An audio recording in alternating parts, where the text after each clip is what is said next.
He was a hero tonight for our team, without a doubt. He made a lot of timely saves throughout the course of the game. Connor was part of the foundation of this group from the get-go, dating back to the Four Nations and throughout the course of this tournament. Just a high-stakes player in a high-stakes environment. I think that's when players build their legacy, and Connor certainly did that tonight. Like Jim Craig in 1980. And he's talking about Connor Hellenbach, the goalie for the USA national team, who stopped 41 of 42 shots to win the final, but it's been brilliant all tournament long. And let's bring in Mike Eruzione, who saw all the action up close and personal in Milan. Mike, thanks so much for joining us. Remember, you captain of the 1980 USA hockey team. You said before, you said, win this so they can stop asking me all these questions about 1980, but they're still going to ask you those questions. But maybe you can give us a thought for a guy that rose to that challenge and met it. What was it like watching this group come together like this and win the gold?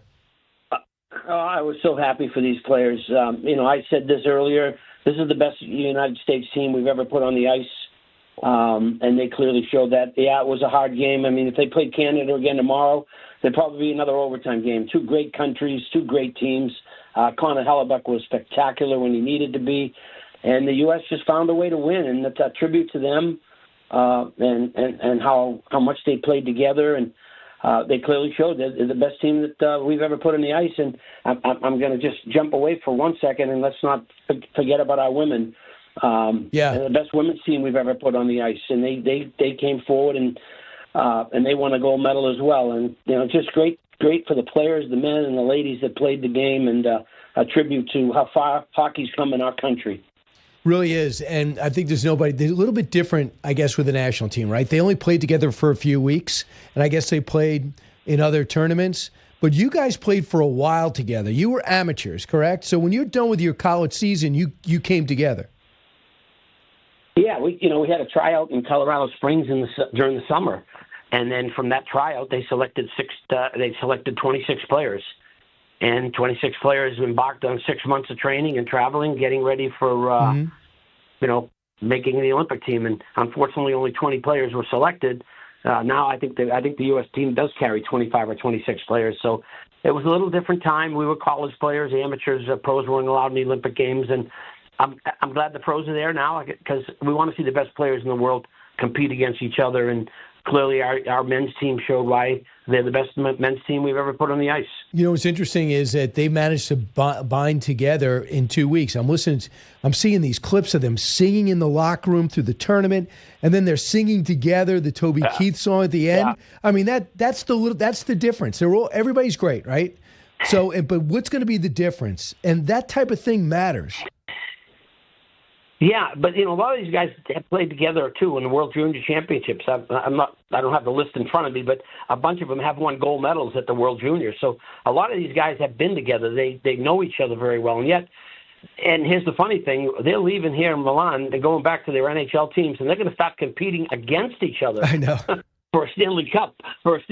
So I think part of the reason they were so successful as a team was what you saw after. The celebration, the camaraderie that they have, the respect that they have for each other.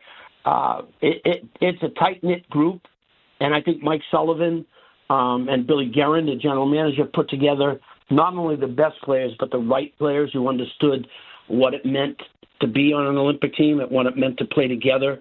And I think clearly you saw that. And the joy and the singing and the pride that they showed what makes this country so great. And people are tired of hearing me say this, but other than being a police officer or firefighter in the military, when you protect and serve our country, there's no greater feeling than putting on a USA jersey. You're not playing for Boston or Chicago. You're not playing for a Super Bowl or a Stanley Cup. You're playing for your country. And I think those players showed that, and I think that's what made the moment and the victory so great for them, was the pride that they had in representing our country and accomplishing what they did. Mike, so you didn't really get a chance to appreciate with the fans afterwards. You got to reflect. You see you did it, and everyone's commenting about what they thought. So now you're with the fans, and you're seeing it through their eyes, and you're pulling for them, but you're now on the outside too. What's the biggest difference? Like, you see the elation that fans have who never picked up a stick, or maybe some of which don't watch much hockey. What do you think, from the fans' perspective, people get from watching a team come together and win like this? I just think the pride, sitting in the stands, knowing that they represent you. You know, they represent your country. They don't represent our city or town. And I think people see that, and they saw that. And that's, as a fan standpoint, you know, you go to a Super Bowl and you root for one team and somebody's rooting for the other team. But when you're a spectator at an Olympic Games or at a hockey game like that, your mindset is on them. They represent you. They represent your country. And I think that's the difference between an Olympic event than a normal sporting event.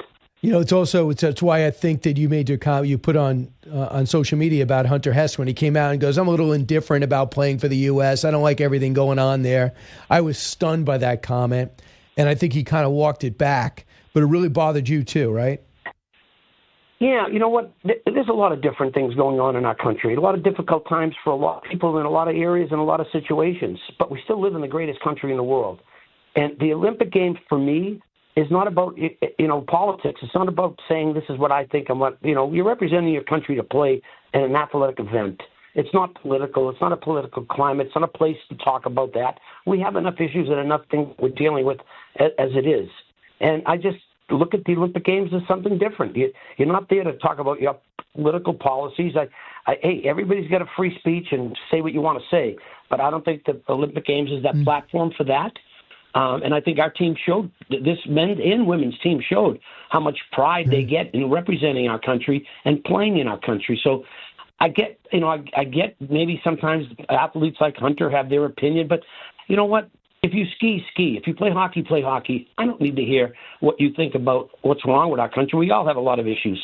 But yet, when we see our hockey team celebrate and the pride that they showed and singing the Star-Spangled Banner, that's special.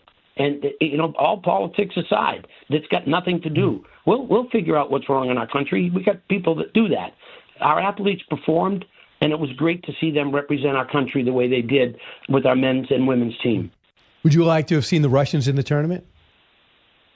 Yes, I would. I absolutely. I feel bad for the Russian athletes. They have no control over what's happening in their country and what their government's doing. Do I like what their government's doing? Absolutely not. But it shouldn't affect the athlete. That athlete's trained. They work hard for the opportunity to play in the Olympic Games. So I don't like it when it gets political from that standpoint. I would have loved to have seen the Russian players here. And I bet you if you asked any of the Canadian or American players, they would feel the same way. Yeah. A lot of our players play with Soviet, Russians on their team. So it wasn't good. I didn't like. I don't like seeing them not here.